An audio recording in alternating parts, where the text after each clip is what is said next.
Okay, Assalamualaikum guys. Hari ni saya bersama berada di Monkey Canopy bersama bakal-bakal top racer. So kita interview dia. Agak-agak dia confident tak untuk race petang ni. So bersama saya Hafiz. Hafiz, Ya, saya. first time lah join AI punya event. First time. Macam mana perasaan Hafiz? Dapat tiket free, go kart. Rasa gembira lah sebab tak pernah dapat lagi sebelum dia pernah main. So hari ni kita first try. InsyaAllah saya boleh dapat nombor 1.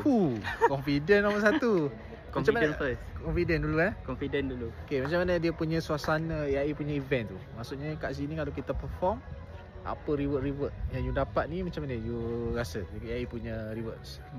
Biasa sebab dapat benda yang usaha yang kita lelah setiap malam kita penat untuk mencari klien, kita dapat reward yang ikut FIC kita tu. Alright, terbaik Fiz, all the best. Okay, so next kita interview Zul, top performer AI juga, dapat tiket free petang ni. Zul, agak-agak boleh menang nombor apa Zul? Nombor 1 belakang ke 1 depan? Tengah-tengah lah, kita bagi fair lah. Kita duduk tengah-tengah bagi orang lain. Siapa tengok cerita Formula 1 dia tahu. Okay guys, so kita tengok siapa yang paling last